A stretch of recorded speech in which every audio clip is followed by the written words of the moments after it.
Благодарам подпредседателе, почитувана јавност, почитувани колеги. Најпрво сакам да поставам едно прашање: дали некој од вас, од мнозинството, верува дека сме спремни за влез во Европската унија?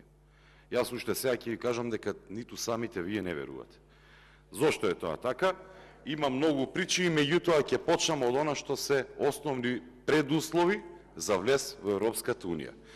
Во Европската унија за некоја држава да посака да стане членка треба да исполнува неколку критериуми. И тоа се критериумите од Копенхаген, критериумите од Мадрид и критериумите од Мастрихт. Од Копенхаген во 1993 година се има донесено неколку правила, меѓу кои три се доминантни, тоа се политички правила, институционални и економски. И таму се наведува токму кои се патоказите по кои што треба да се движат државите кандидати членки за влез во Европската унија и нормално дека треба да ги исполнат оние правила кои што се наведени во критериумите од Мастрихт, од Копенхаген, се извинувам.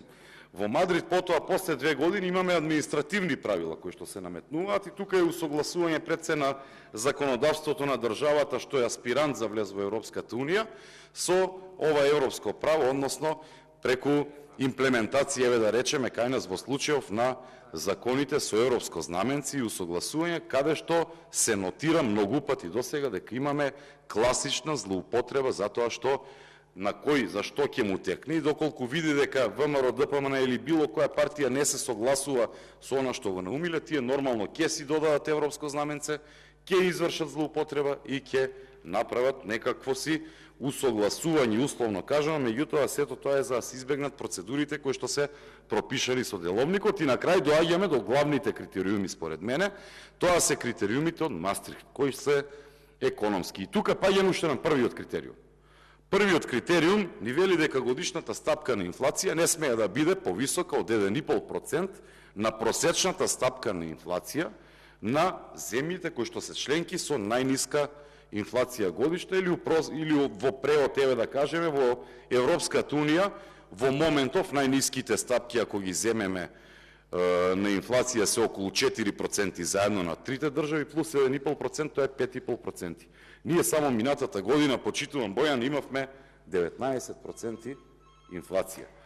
Но не е тоа страшно толку што имавме 19, туку уште пострашно е што имавме на храната преку 30. И првиот критериум од Мастрихт не го исполнуваме. Понатаму имаме критериуми за валутите, но имаме уште еден критериум тука, каде што вели дека јавниот долг не треба да надминува 60% од БДП-то. Меѓутоа, со ова задолжување, последно, гледаме дека го надминуваме јавниот долг, а претходно па правевме и гимнастики со тоа што го кренавме буџетот на државата за да влезе овој јавен долг во границите под 60%, меѓутоа гледаме дека со неуспешниве политики, нормално дека сте заложници на светските берзи, гледаме дека имаме успешни и неуспешни обиди со поголема, со помала каматна стапка, губење 10, 15, 20 милиони евра поради административна пречка ваму, затоа што го разрешија Тупанчевски на ден-два пред да се случи првото наддавање за евроврзницата. Меѓутоа, тоа не е тема. Генерално ми е дискусијата насочена дека ние ниту еден од овие основни критериуми не ги исполнуваме ниту од Копенхаген, ниту од Мадрид, ниту од Мастрихт. Понатаму ќе продолжам со движењето на оценката на Република Македонија во однос на ова што се вика извештај на комисијата, каде што имаме практично ние секоја година и заклучоци таму, имаме и насоки што треба да подобриме, каде сме потфрлиле и како треба да се движиме за да се приближиме до конечното членство во Европската унија. Меѓутоа, некако вие ги игнорирате сите овие патокази, ги игнорирате сите укажувања и мислите дека од друга страна, ако направите некакви уставни измени, дека сето ова ќе се заборави, дека Европската унија ќе ги поништи, за нас нема да важат останатите критериуми кои што важеа за сите останати држави, туку само со тоа ние ќе бидеме дел од некаква Европска унија. Меѓутоа, тоа за жал нема да се случи, за ваша жал, за наша радост, затоа што на вистина ние треба како држава првин да си го средиме внатре дворот, а понатаму да гледаме надвор што се случува. И тоа се гледа преку сите релевантни анкети. Не тоа затоа што кажува ВМРО ДПМН. Гледаме на каде се движи расположението и кај граѓаните, и во однос на Европската Унија, и на прашањето дали живеат подобро, и на прашањето дали сметаат дека во иднина нешто ќе се подобри, со огромно мнозинство.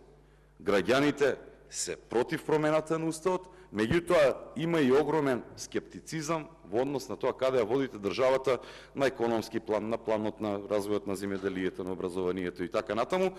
И сето тоа кога ќе го сублимираме, гледаме дека е истото пресликано и во извештаите на Европската комисија. Почитувам Бојан, навистина мислам дека треба да ве загрижува оваа крива на движење по која што се движи Република Македонија во последните неколку години и гледаме дека имаме континуиран пат на графиконот. Почитувам Маричик, затоа што од 2009 година, кога почнуваат првите извештаи со оценувањето за напредокот на Република Македонија во однос на она што значи приближување до Европската Унија, имаме оценка 2,52. Понатаму 2010 2,30, 2011 2,53. Понатаму имаме некаков минимален пат, меѓутоа она што се случува од кога доаѓа СДСМ на власт, континуирано оценката е под 2 и за жал има тенденција на намалување, со тоа што кога во 2019 година имаат 1,91, понатаму паѓа на 1,52 и сега за жал 1,61. И тука, почитуван Маричик, имаме нормално токму по поглавја каде Република Македонија заостанува и каде Република Македонија треба да направи некакви конкретни резови, меѓутоа вие пробувате сето тоа да го игнорирате. Прво вие правосудството. Правосудството треба подитно да го решите, меѓутоа се додека се дуи на власт и се додека вие сте нивни заложници, предпоставувам дека ќе биде овака. Во делот на правосудството апсолутно никаков напредок, дури за жал гледаме уназадување, ниту пак имаме некаква верба, а тоа ни го кажуваат и анкетите од 8% само на 3% паѓа до вербата во правосудниот систем, или у превод е единствена добра подлога за граѓаните слободно да си ја напуштат Република Македонија, затоа што не веруваат во овој систем кој што го воспоставивте вие како заложници на овие распашаната команда од ДУИ.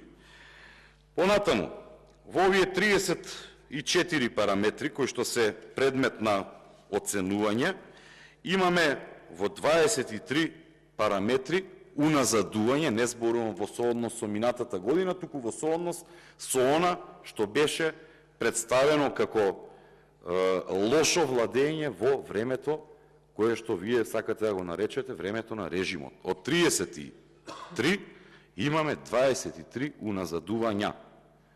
Зарем тогаш мислите дека полоша беше државата? Може би и вие мислите лично затоа што па имате од друга страна ваши лични бенефити. Меѓутоа, ова што го кажува Европската Унија, тоа треба да ви биде водилка. Не до тоа што го кажува Игор или Бојан или Дими или Пека. Понатаму, имате стагнација во 8 сегменти. А подобрување е за волја на вистината, од лани имате во 2 сегменти. И тоа за жал не е доволно, односно оценка 1,61 или школски кажано доволен 2. Може би е малку под прагот, меѓутоа тоа се тие веројатно ученици кои што можеме да ги побутнеме за да не ги поновуваат годините. Понатаму велите дека вие ќе сте направиле некаков договор на македонски јазик, дека ќе било заштитено, па ја не знам до сега на кој јазик беше, почитуван Бојан, беа подпишувани договорите. Па имаме 95-та година воспоставени дипломатски односи со Европската Унија.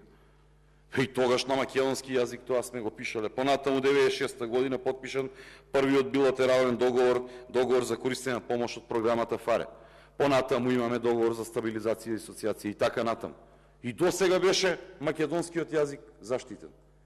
Македонскиот јазик е заштитен и во Обединетите нации многу поодамна, многу пред да се роди и Таче, предпоставувам, или тука некаде, може би е генерација со него. Така да немојте да ги лажете граѓаните дека ако вие подпишете нешто дека од утре ќе цвета. Европската комисија ви кажува дека се движите во лоша насока и тоа е ваш личен пораз, а за жал и граѓаните трпат. Има збор Петар Ристевски.